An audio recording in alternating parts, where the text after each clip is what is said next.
All right, we are recording. Please, see. Okay, so this will be episode 9, I believe, of the Pod Deep podcast. This one we're doing a Tupac tribute. So Tupac's, we don't like to celebrate the day he died, but it's a day that we think about and commemorate his birthday and the day he passed away. But it's more of a celebration of his life, not of his passing. And that's coming up on September 13th, right? And 16th. September 16th. So what we're going to do is just discuss Tupac, his music, his legacy, what it meant to us, play a few songs at the end, and call it a day. So I'm Jared. This is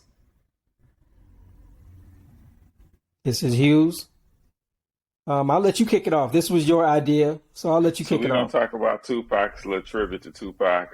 Like Jared said, we're not going to celebrate his death. We're going to celebrate his life and his memory and talk about what he meant to us and stuff like that. I first came across Tupac with the same song, Brenda's Got a Baby, and his second studio album, which had the hit on it, I Get Around. I thought he was a bubbling MC, and I was very fond of him. Oh, yeah. Now he went on to have classic albums. This is one of my first. Yep, I agree. Same here. Same here. Back when Tupac came out, he was the king of the video music box. And I Get Around was on. First, it was Brenda's Got a Baby. And then the Holla If You Hear Me. Well, Holla If You Hear Me may have come first. And Brenda's Got a Baby. That was on all day long. Yep. And then I Get Around. Well, when did the same song come out? Same song came out before that. That was before I Get Around, right? On Digital Underground album. So he had like the last verse on there, and he was flowing. He probably one of the first rappers back in that time frame that had a movie and an album coming out at the same time. So Juice came out before Tupacalypse Now and stuff like that. You know what I'm saying? And Juice caught on. So so everybody was identifying him like, the dude that sang Brenda's Got a Baby, or the dude that played Bishop in Juice and stuff like that. So he had a buzz on his first go around. You know what I'm saying? And if it wasn't with the music, it was definitely with the movies. You know what I'm saying? Yeah. Should have been a superstar of his first album. I make no secret about how. Go ahead. Yeah. He didn't really make it to that superstar status until Me Against the World, in my opinion. I think that's when I Get Around pushed him up a few levels, but Over the Top is when he started getting into trouble, and then Me Against the World came out, and he was locked up, and the album went #1. That's probably, to me, when his trajectory really took off. But he didn't even get the chance to see it or celebrate it because he was in jail. You know what I'm saying? So I know it probably felt like it hit rock bottom for him because everybody else had the videos, they did the tours and all that stuff, and it was just stripped right from him. You know what I'm saying? He didn't really enjoy his success, but that album, Me Against the World, that had one of the best heartfelt songs with Dear Mama. You know what I'm saying? I would never have thought a single like that would become so profound. But yeah, that Dear Mama, boy, that touched your heart right there. Yeah, that's a classic. I want to go back to something you said. I think that's a theme throughout his life, not being able to enjoy his work or his success, because every time he went on the next level, something like, basically he got in trouble and eventually, got killed. But something just always pulled him back when it was time for him to enjoy his work and actually become a superstar while he was alive. So yeah, that's a big thing. That's true, because his legacy just being pulled back. Even the movies, like from Juice, that wasn't promoted as this blockbuster type of movie. It was considered like a hood classic. You know what I'm saying? Nope. Same thing with Poetic Justice and stuff Yep. like that. Dude did a phenomenal job in those movies and stuff like that. You know, should have been viewed as a superstar. Hollywood should have been knocking down his doors, but instead, the only person that knocked on his door was John Singleton to, you know, bring him into a different role. And the Hughes brothers did, but it's like they didn't seem like they really saw his true value. You know what I'm saying? In the character that they had him trying to play. You know, I wish that could have been worked out. I thought he would have been fit well in that movie, Minister Society. You know. Yeah, you know, there's a story of him. He was supposed to be in it, but end up. That's the one he got to the fight with the directors, right? The twins. Yep, he was brother. Yeah. He was supposed to play Sharif, I think. Yeah. In that one. Yeah. Yeah. He would have killed that movie. It's crazy because when that happened, we didn't know about that. You know what I'm saying? It wasn't until his passing we started hearing the rumblings of like, what, he was supposed to be in there? Like, what happened? Yeah, we know. We know. You know. So much. Right. It's the stories you hear after he passed. Yeah. And I think that All Eyez on Me was the first time he ever got that love with the #1 record and the #1 album and stuff like that. It was the first time he was getting that record. It's the first time he got to enjoy the recognition because he was #1 in the world. You know what I'm saying? Of something that had never been done in hip hop with a double disc album. You know what I'm saying? That's a classic. You know. Right. Yeah, and a quality album too. Top production on every side. Yeah, I love that the album. That album had a who's who on it. From the packaging, from the packaging, the music, the pictures. That was one when I had it. You know, you got the CD book and you just flip page to page, reading the credits, who produced what, who engineered what. Like, oh, DJ Quick worked on this. Oh, Dayz did this. Dr. Dre did that. Monte did this one. Who was Johnny J? Yeah. And it's like that album came out of nowhere because there wasn't no marketing on that one. You know what I'm saying? It was like, he out of jail? What? He got an album? Oh, everybody was. Yep, and here's the album. Everybody was on that one. Yep. You know, very quality. I mean, them songs was all on the radio. What was the first single? California Love. What was the first thing? Was it California Love? And they came with a remix. They did the video version and the what they did. Now I think about it, it's two videos. Now I think about it, it's the Mad Max video, and then it's the video at the pool and stuff. They spent some money on that album. Yeah, they did. I think it's Diamond now, probably Diamond Plus. I would think so. That album came out February of '96, and stayed in everybody's car probably to the summer or more. You know, that album captivated a lot in '96. Summer of '96. What year did he pass? He passed in '96. September '96, September 16th. So he came out summer of '96, and he was gone like three months or so. February of '96. February of '96. '96, and he was gone in September. So he had like a 7-month run. Yeah. About. He was on high. He was everywhere. Which goes back to the theme of him.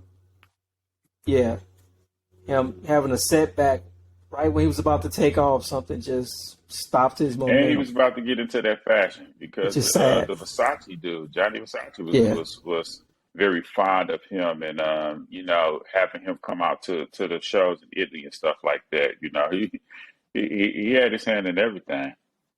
I could really see him really having a mark if he survived all that stuff, you know, the shooting and the violence and stuff like that. I could see him being a real powerhouse guy in 2022. You know, because he had the lyrics.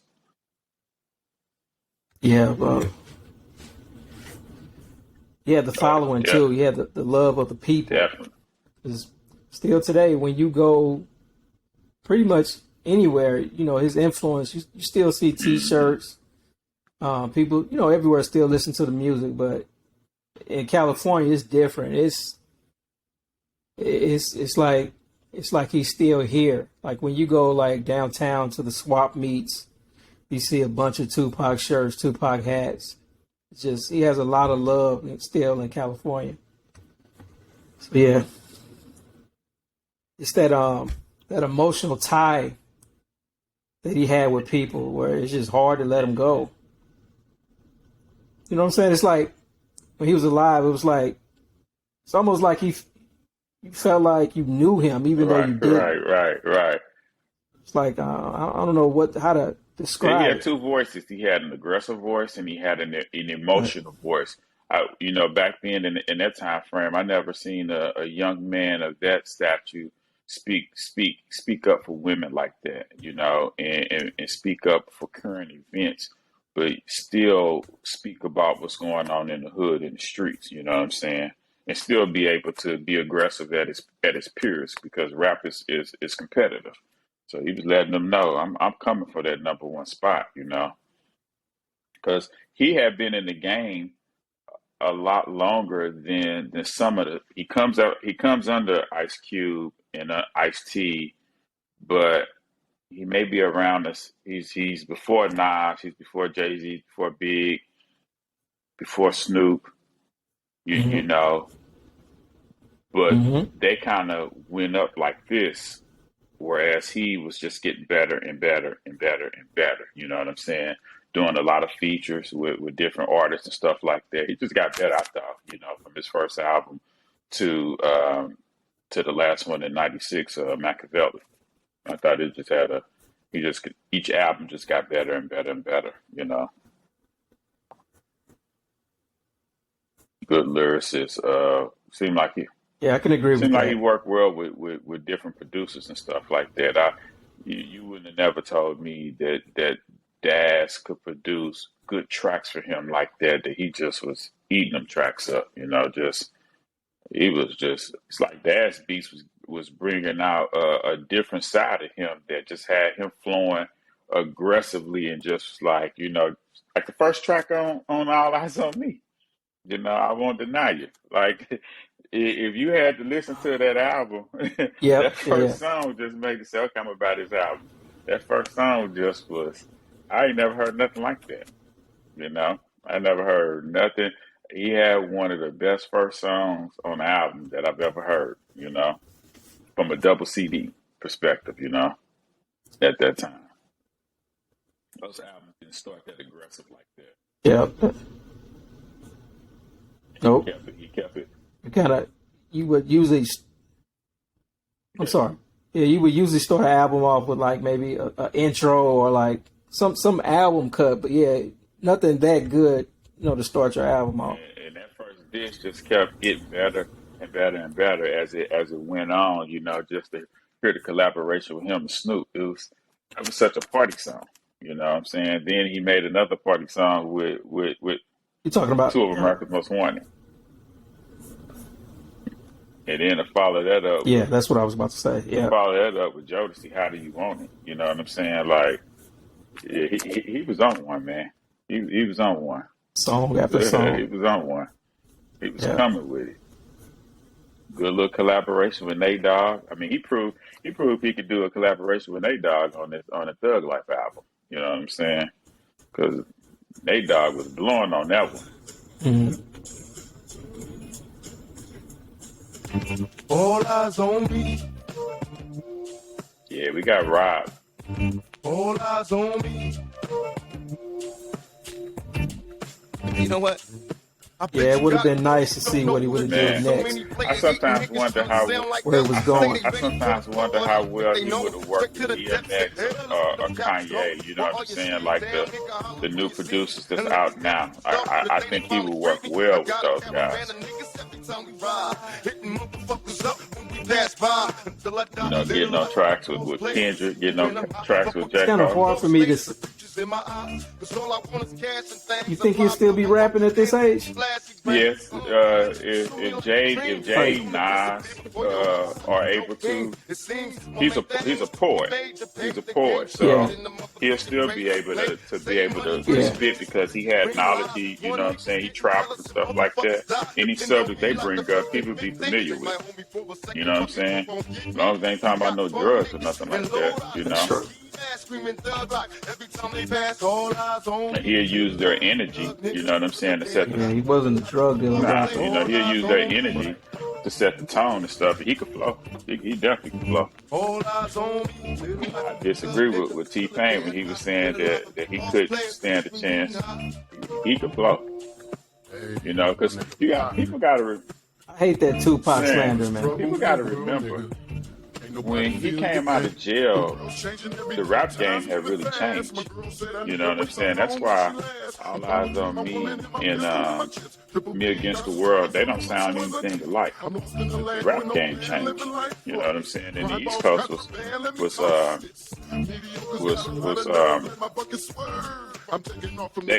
they made that change. The West Coast put the pressure on them, and they got their production together. You know, that's how it was.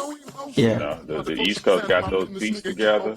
They came with some rhymes, you know, and they were trying to get their title back. And when Pac got back with Death Row, he just amped Death Row right back up. You know, because Death Row was they had Snoop, they had Dre, but they was releasing a lot of soundtracks. They wasn't releasing a lot of music. You know what I'm saying? When you think about the artists on Death Row, each one of them only got one album. You know, and Pac came out there and dropped 2 albums, basically, in 1 year. The fans is watching, niggas plotting to get me. Will I survive? Will I die? Come on, call it 3 years. You know, the double album, the Machiavelli. Technically 2. All in 1 year, though. But it's enough for 3. Definitely enough for 3. Enough music and that's for 3. really where they dropped the ball at, because really, he probably should have just came out with the first disc, probably from February to May, and released the second one. You know what I'm saying? June to whatever, and then came with Machiavelli at the time frame. And that could have been wrote up as 3 separate albums. He probably would have been out his deal. I don't know how many albums he had with Death Row, but you know, he definitely would have. You know what I'm saying? But he was just giving them that quality music and just trying to play catch up. I enjoy it. And then we can't forget about Hit 'Em Up. Hit 'Em Up is not on All Eyez on Me. And that came out in '96. That was the song of the summer. Hit 'Em Up, yeah. What is that's disc 2? It's not on All Eyez on Me. That's the what he did is he took Junior Mafia remix to get money. He took that beat and he put his disc to that. And I believe it came out on the maxi disc for How Do You Want It. So it came out on the single, the maxi single, How Do You Want It. That's how you had to get Hit 'Em Up. So it was basically a little part of All Eyez on Me, but it's just like a bonus song. It's basically a bonus song for the single of How Do You Want It. So you couldn't go get All Eyez on Me, the album, to get Hit 'Em Up. You had to go get the maxi single of How Do You Want It. And that's when it was on there.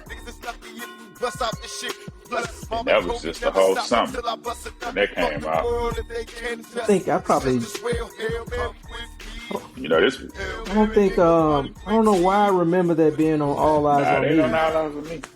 Yeah, it ain't on this one or this 2. I think that's one I probably was just listening to like on YouTube or something. Nah, this before YouTube. This Hit 'Em Up before YouTube. You know, this is before this '96. This is before the internet. Probably was. You had to buy the maxi single. Right. It was on tape only. I take that back. If I had it on tape, I don't think I had converted to no CDs at that point yet. Well, I did, because I had Machiavelli. I had All Eyez on Me on CD. So I probably just bought the tape for for How Do You Want It, because I think at that time none of my cars or the cars I was driving had CD players in it. So I had to buy the tape if I wanted to listen to it and stuff.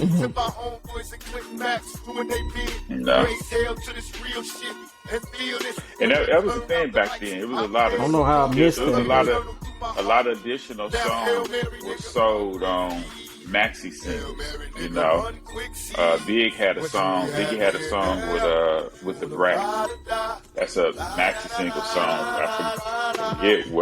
I forget what was the original single, but it was for Brat. It was one of Brat's singles, and it's called the B-side.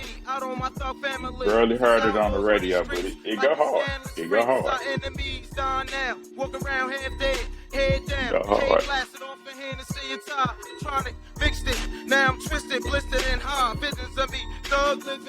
You know what's shocking to me about Pac? I didn't realize that he spent a lot of time in Atlanta like that.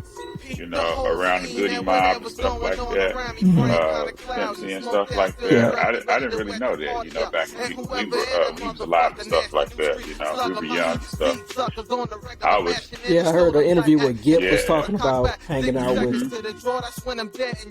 I remember Eric Sermon was, that's back when Freaknik was going on. You know what I'm saying? And that's another thing I regret never going to. But yeah.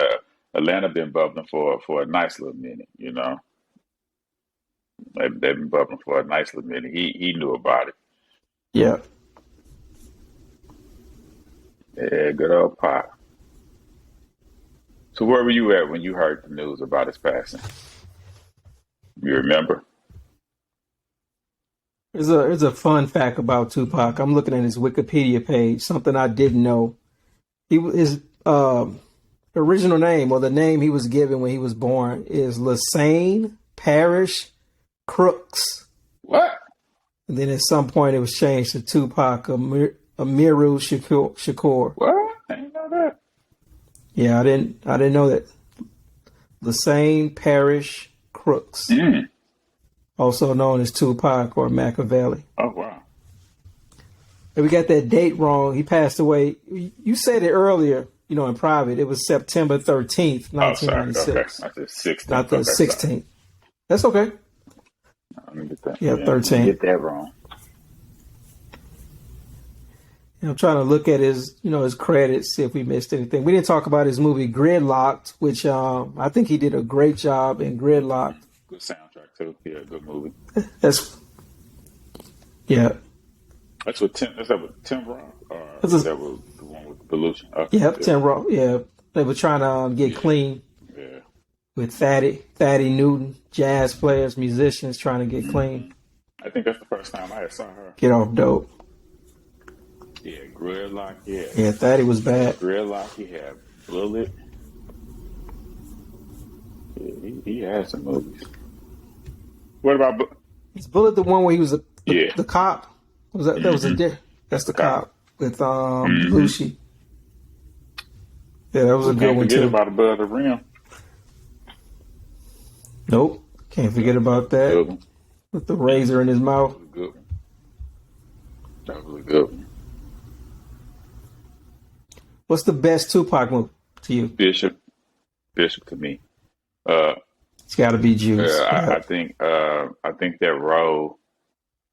He just went up and down. Started nice.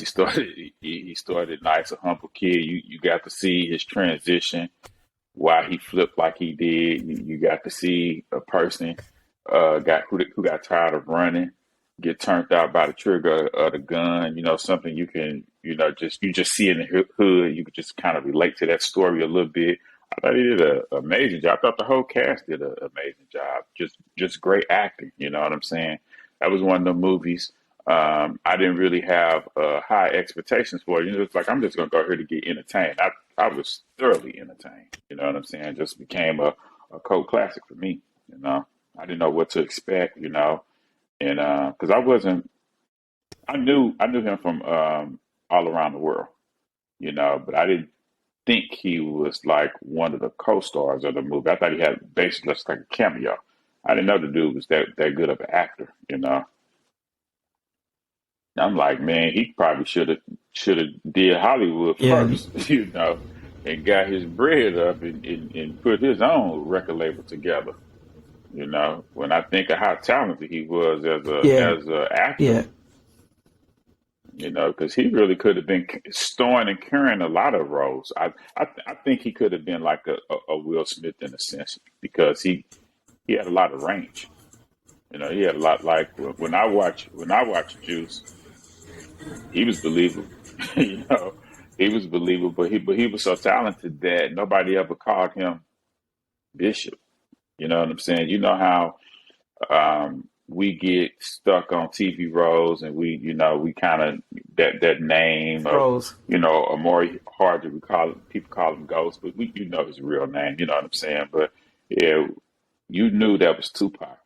His music career took off and stuff like that. He didn't get typecast. I say that he definitely didn't get typecast. Yeah, I used to hear stories. Go ahead. You still hear the stories where people believed he was Bishop and Juice in real life. Like that was really who his personality was, which goes to tell you how good of a job he did. That's true. Just convincing you he was that crazy. Different personality, the Gemini. Yeah. I wish we had social media back then. I didn't know he was. I didn't know he was like the ladies' man like that. You know what I'm saying? I don't remember when he was alive that he was actually married. I think I found that out after the passing and stuff. Man, I just found that out just now. I didn't know he was married. When he was in jail, it didn't last long. You know what I'm saying? It didn't last long. Yep. Married April 29th, 95 to Keisha Morris. I didn't know that. I was shocked that he left this earth without even children, man. Yeah. Yeah. None that Right. Just a guy that you can see how intelligent he was. You know what I'm saying? I could just hear that from his music. Like, oh, he's different. You know what I'm saying? I knew that when I first heard him. I knew when I first listened to his first album, I wasn't ready for it, but I knew I was gonna check back with him. You know what I'm saying? He was his vocabulary was flying over my head at that time in my life. I was like, I could tell he could flow. When I get a little, when I calm down, I'm gonna come mess with him and stuff like that. But I would hear him do features, and he would just body them songs. He was like, you got to get mad, like MC Breed. Man, that was like one of the best collaborations besides Method Man and Redman. I know it's before that, but yeah, that was a great going back and forth. Got to get mine, got to get yours. You know what I'm saying? They was spitting that. They was spitting that. Gotta get mine. Yeah. He had another one with Above the Law. Call it what you want. Call it what you want. Man, him and Money, he went in on them, man. That's when I started paying attention. Like, wait a minute, he sounds so much better on other people's beats than I was hearing, And I think by the time he got to Death Row, he just became a better beat picker to me. You know what I'm saying? But I still like how he would melodically flow with different songs and stuff. He didn't have, as an MC, he didn't really have any weakness. You know what I'm saying? To me, he just shoot it to you straight. He didn't have to have a lot of metaphors and, subliminals and all that stuff. He just shoot it straight. You know who he was talking to. You ain't have to guess that. If you know, you know. Yeah, straight to the point. That's cool for me, That's cool for me. But I would have loved to see him and Big make amends and really do music together because they had two different styles, but I thought they would have complemented each other, the different crews and stuff like that. That's where it would have ended up going. If the people on the side in the background would have gave them a little more time, they would have fixed that I think so situation. too. That's where it would have ended up. Yeah, I don't think it was. I don't But think it was nothing outside of a they probably conversation. You know. they probably needed a good 30 to 60 more days for things to just calm down so they could talk. It probably would have been over. And it's sad for him because Yeah. I don't know if he ever got to do a world tour of All Eyes on Me. Because I remember going to see him when he had just the second album out. You know, Keep Your Head Up, I Get Around. But I never got a chance to see him after that. And if he would have came through the city, I was going to be there. You know, I definitely was going to be there. Yeah, I don't think he got his roses, his flowers. You know, I don't remember him performing on the. No, he I don't did. remember him performing on no award show outside of the Source Awards or nothing like that. You know, I could be wrong. I think I remember him presenting, but I don't remember them like giving him the stage to just, you know, perform. I don't remember. And maybe he did at the Soul Train Awards. You know what I'm saying? But I don't remember seeing it.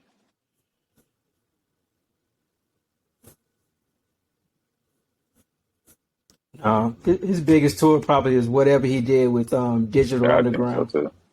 That's I would bet. Yeah, I think so too. And that's unfortunate because that's like that. Yeah, that's unfortunate. You know, like he didn't get a lot of notoriety. You know what I'm saying? Um, Not a lot of magazine covers for the first two albums. You know what I'm saying?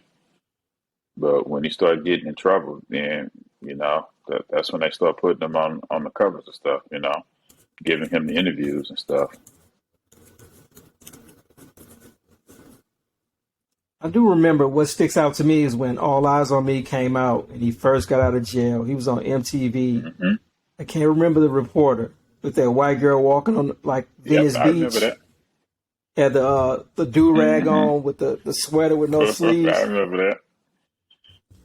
I'll never forget that interview. That's when you just knew something big was coming. And see, prior to that, Big change was about prior that. to that was the Source Awards. See, they were indicating that he signed with Death Row because he was already either in the process of being released or already released, and it wasn't being talked about. He had a cell on that stage with the dog pound them and all that stuff. You know what I'm saying? And so they were setting the tone in. They were setting the tone in. But when he did the interview, he was kind of real mild and mellow. You know, it seemed like he had changed. You know what I'm saying? It was like, oh, okay. And then they start showing the video, the making of California Love.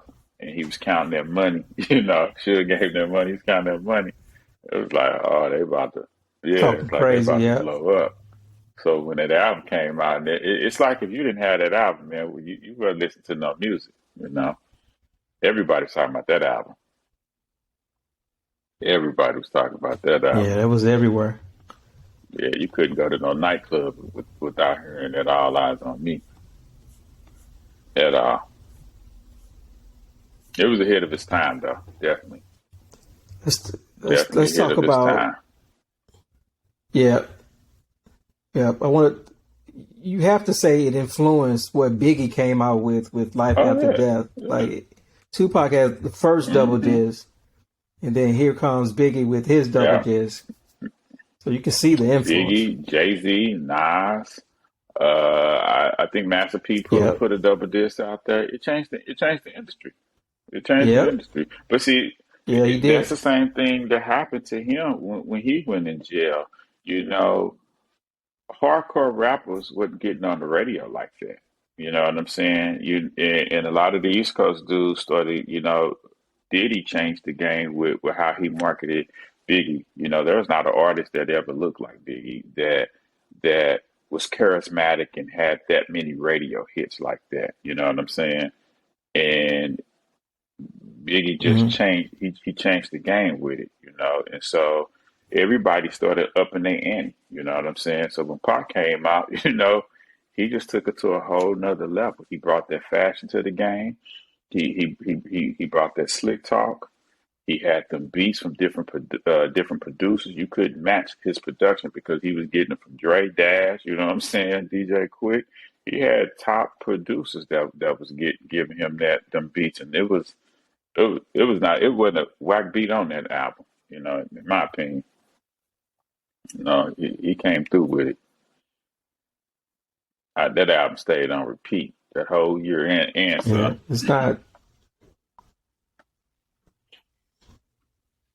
Did you like did you skip or play that Prince? Yeah, I skipped that. Sample song. That.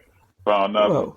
What's your phone number? That's probably about the only one you skip. But see, I Ain't Mad at You. I like the CD version, but when I heard the video version, I fell in love with that last verse on that video version. The video version last verse is not on the album. He got a whole nother verse on that. It's like start off with Father forgive us for living. Man, he bodied that last verse. I said, he came with it. He came with it. It's only on the video. It's not on the. Okay, I need to check that out. It's a whole different verse. But see, that's what you got to give Biggie credit for that, because Biggie did the same thing with One More Chance. The album version of One More Chance is not the same as the video version of One More Chance. Not even the same beat, just the same title. Totally different song. Mm-hmm. And wasn't nobody really doing that, but since that became a standard, because Jay did it for Dead Presidents. That's a Dead Presidents 1 and a Dead Presidents 2.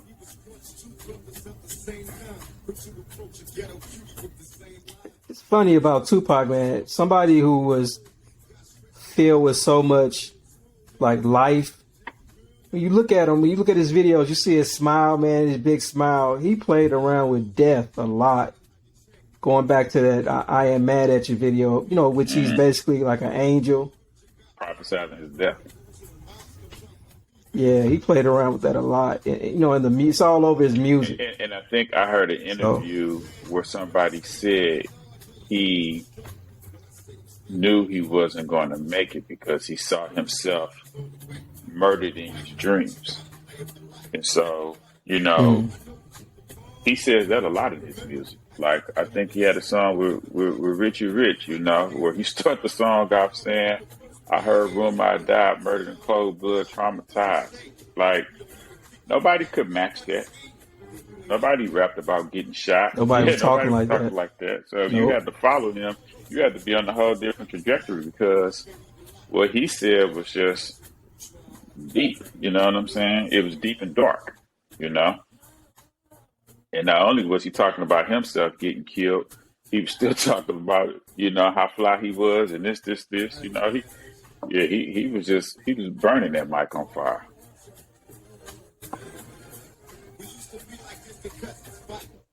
Yeah, Tupac was a true original. Yeah, he was, man. Can you say there's anybody he copied his style from? I don't think so. I couldn't say it. Nah. I don't see him and somebody else. I just see him as being the first Tupac. Yeah, I don't see him. He could ride a beat very well. He could be melodic, I know when he passed away, and I heard that R&B song, I can't think of the name of it, John B. Are You Still Down? Like that song, that song came out of nowhere. I'm like, man, he would have really did justice to the song if he was alive. You know what I'm saying? Like, that should have been on All Eyez on Me or something like that. That would have been a good song to keep his momentum going. You know what I'm saying? Like, when I think about Hail Mary, that don't sound like no Tupac song I ever heard in my life. That kept his momentum going, because that song was the song of the fall of '96. Like, you couldn't go nowhere without hearing that song. They had to make a video for that song. He was he was passed away at that point, but that song was a classic, just so original, just using his voice and using his voice as the instrument to carry that. Just that's a very interesting album, Machiavelli. Very interesting album. And I'm glad they didn't change anything. You know what I'm saying? Even though him and Nas had agreed to take it out, I'm glad they left it on. You know. Yeah. It was. You had to. You couldn't edit it. You had to leave it. At that time, they had every right to shoot back at him because rap is competitive like that. You know, he was causing a lot of commotion. He was on everybody's head. You know what I'm saying? You know, and it was what it was. Neither one of them hurt each other, so I was happy about that. You know. Yeah. According to Nas, they squashed their beef, you know, before he passed away. I believe that. I believe that because it wasn't really over anything. You know what I'm saying? I know they was probably taking shots at each other. It's just competitive. You know, I couldn't figure out who had that beat first to All Eyez on Me, but I think Nas took his beat to All Eyez on Me. No, for Street Dream. I know that's a thing. Yeah, I did not know that until this week that they used. I don't know how I missed that. It was the same beat. I feel like the Tupac version may be sped up a little. Maybe that's why I missed it. But yeah, but when you know about it and you listen to one and the other, you have to. Yeah, it's the same beat. It's just Tupac didn't do. He didn't make it a single for his album, whereas Nas made it a single for Street Dreams, and then turned around and made a remix to the Street Dreams, you know, adding R. Kelly to it and stuff. And then Tupac took his beat. I can't think what that beat is. He used it for Troublesome. I know what you're talking about. But yeah, so they was going back and forth with that. You know what I'm saying? But that's how you know. That's how you know Pac saw the future. That's how you know he saw the future, because he knew who the competition was. You know what I'm saying? When he mentioned Jay-Z, he knew who the competition was. When he mentioned Nas, he saw the competition in Mobb Deep. You know, Prodigy at one point was considered one of the top 3 lyricists. You know, at one point. The same thing with Inspector Deck. You know, at one point Inspector Deck was lighting everything on fire. You know. Yeah, so he saw who the future was at the time frame of when he was alive, of who gonna really give him some competition. You know what I'm saying?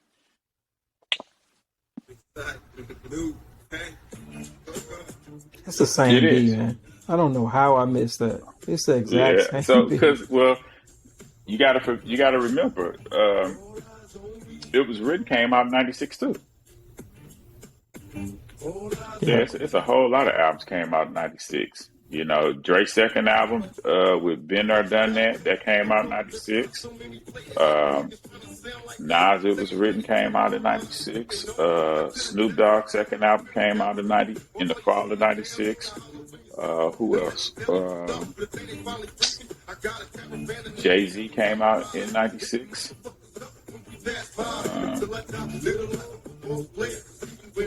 I think Dog Pound came out in '95. Yeah, Dog Pound came out in '95.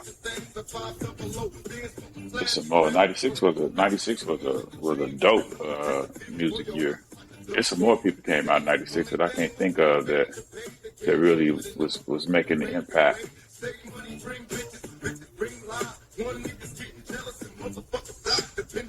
Yep. Yeah, that era was it's a really good era coming out of the late '80s and then '90s music. That's when stuff. I guess Biggie was still keeping like the party vibe alive, but it was kind of getting a little dark with the music around that time. I can't remember if Junior Mafia. Did Junior Mafia come out in '96 too? Look it up. They came out in '96. Yeah, they had to. Either late '95 or '96. I want to say their album came out in '96. Let's see. It was Debut Conspiracy okay. 95. 95. Okay. Released that Conspiracy So in they 95. must have released that Get Money remix in '96 or something like that.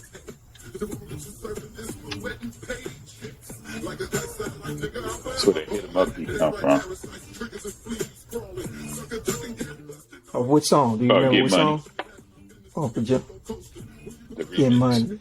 Oh yeah, you just flipped the song. Yeah.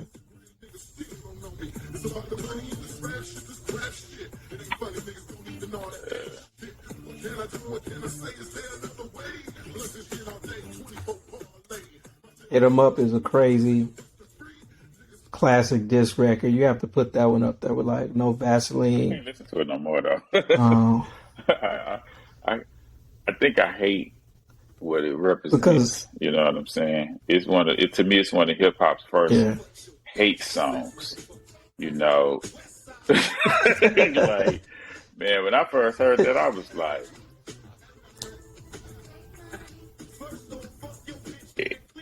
I ain't never heard nothing like that. Because No Vaseline don't start like that. It don't have that kind of hate like that. You know what I'm saying? Like personal hate. That was like, damn, they gonna be fighting or something. You know? Yeah. But I don't think there was nothing Big could do. Pac was too big for him to try to, you know, go at war with him. I think Pac had dudes in New York as well as Baltimore as well as the West Coast, you know? That wasn't gonna be nothing that, as a new artist that he could really do something with. Shit, Pac had like 4 albums up on him. To Big, 1 album plus a Junior Mafia album. You know, he wasn't gonna win that battle. That dude was loved. Tupac, he was too much of a live wire for him to even battle him straight up. Plus, Big he didn't come off as blatantly disrespectful as Tupac could get either. He didn't. Like you say, I don't think he had that kind of hate in him. I don't think he did either. Just to go all out like Tupac. Yeah. And I think that's the one thing, if you're a real Tupac fan, I think that's the one thing that's tragic about it all. It's like, you believe in the guy, you rooting for a guy, you want to see him win, you know, and then, you know, what takes place in Vegas is just hurtful, you know, because we got that story that, you know, he been shot, he'll make it, you know what I'm saying? That's how they was giving it to us in the media without telling us the real stuff. So by the time we got to Friday and we got the tragic news, everybody was like confused and shocked, like, wait, I thought y'all said he was going to be okay, you know? He'd been shot before, once or twice. Once for sure, maybe even twice. You just expected him everybody expected him to pull through and be okay. Yeah, and you're right. When the news came back, he didn't make it. It was shocking. It was a sad day. We was probably we were so traumatized. Everybody blamed Suge immediately. We ain't know no better. We was young. Suge set him up. Yeah. We gotta blame somebody. We didn't know no better. We was kids. Right. We was thinking that was some real fly to do. You know, set somebody up in the car. That you get older, you got a little wisdom about yourself. You realize that don't make no sense. I'm not gonna pay you to shoot no car. But I'm sitting in the driver's side. Not today. Right.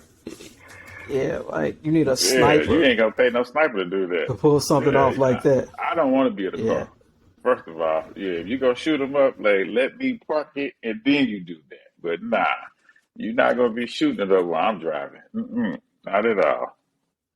You know, I remember we went to Vegas that time and we went near kind of around that scene. It was just hard to fathom that happened in this city on that block, you know what I'm saying? Just like, so I know the people that actually saw it, how traumatized they were, and to find out who it really was, you know what I'm saying, that was inside the car, you know? I'm like, I wouldn't really want to have been there knowing I was a Tupac fan, you know, it probably wasn't nothing I could do to help him, anything like that, other than pray for him, but I wouldn't have wanted to witness that, with my own eyes. Knowing what the end result. When you think about Vegas, sorry. When you think about Vegas, how it's set up, what could have, would have, should have happened. If they would have just went and stayed in their rooms, it might have blown over to the point where they could have at least made it back to L.A.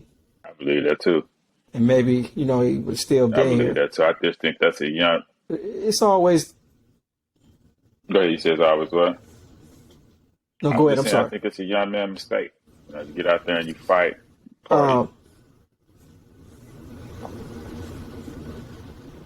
But like nothing's going to happen.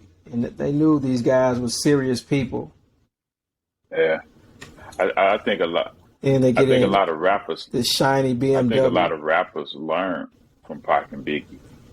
I think a lot of rappers had to change how they were moving because of how they went out. You know what I'm saying? I think back in the day that was cool to just, click up and stuff like that. But when you get shot at, ain't nothing you could do. I wish they would have had a bulletproof van or something like that, or just like you said, stayed at the room, man. Stayed at the room, but it was, man, that was tragic. Yeah, it was. Tupac was probably done either way it went. He was on what? Probation? Yeah, he was on probation. Or no, he was on bail. So bail. Was it bail? I think bail. So he was going back to jail either way it goes. That would have been better to me. Go do that time. Might still be here. But damn, you've been out partying, living it up, and you had the #1 album for 9 months, and you gotta go back to jail. Shit, man, you're gonna be crazy. Yeah. You're gonna be crazy. That ain't what you want to do. Yeah. You're gonna be crazy. Right. The right move was probably just stay out of that gang, death row, Southside Crip, mob, Pyru, beef. Just stay a rapper and leave. You're not a part of that gang life, so just stay out of it. Is the best move. I think he would have had I think he would have had a hard time going back to Rikers Island after everything that he kicked up. Yeah. You know what I'm saying? Like that ain't where he wanted to be, man. Like I don't know if that's worse than the car shot up. You know what I'm saying? Being on your own. You know what I'm saying? Yeah. With everything that you've been saying and doing, it wasn't looking good. I don't know why he couldn't beat that case. I don't know why that case.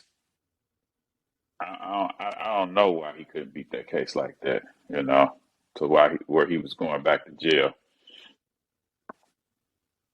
That was for something. It's.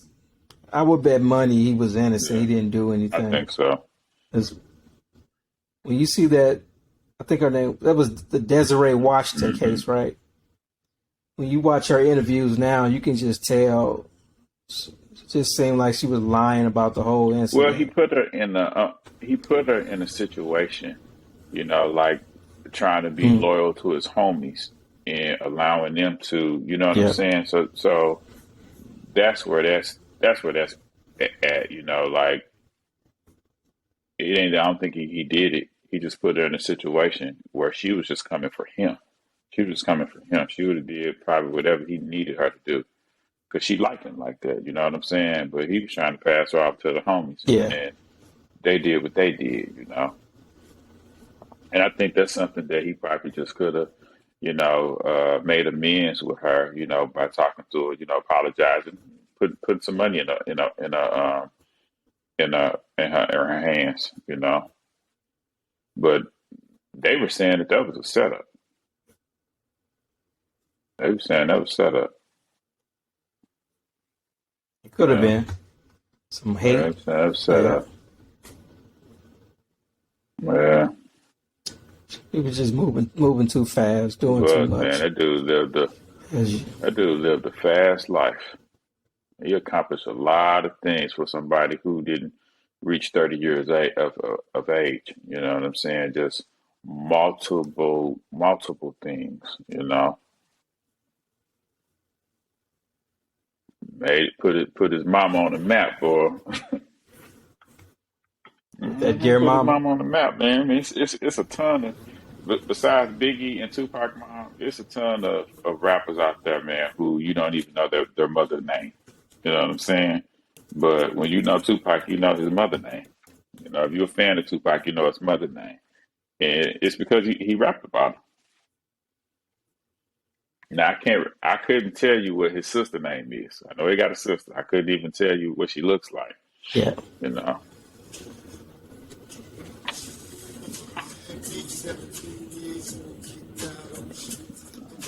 He didn't get his flowers, as they say, while he was here. But luckily, his family fought to get his music back. As far as I know, they own all of his music. So when it streams and sells, his family gets their fair share of the money. So he didn't get the flowers or the recognition. He got the recognition, but he didn't get to enjoy his success, the success of his work. But, you know, what we're here for ultimately is for our legacy. So at least his work, the proceeds get passed down to his surviving family, which, you know, his mother was in control of that when she was alive. She passed away not too long ago. But now, as far as I know, his sister is in control of his estate. So I'm glad they got the music back. I'm pretty sure they get all the rights to, not the rights, but the royalties or payments due from his movies. I'm pretty sure that goes to his estate now. So his legacy is still alive. He still feels here, you know, to me, because his music is just so timeless. Living legend. Yep. True original living legend. We have been going for, let me see, close to an hour, 56 minutes, 57 minutes about. You have anything you want to say before we wrap this one up? Peace, Pac, man. One of the originals. Rest in peace, bro. Yep. Same here. Rest in peace. This was episode 9 of the Pod Deep podcast. We're going to call this one the Tupac Tribute. If we're still around next year, we'll do another one next year. Maybe we'll get more people from the group, you know, on the podcast. We can do this every year for Tupac. Yeah. All right. Thank you for listening. Rate and subscribe. This one might end up on YouTube, so check out the YouTube channel, YouTube.com/Pod Deep, or check it out on Apple Music or wherever you listen to your podcast to hear this episode and the past episodes and more to come. All right. All right. Thank you. Peace. Peace.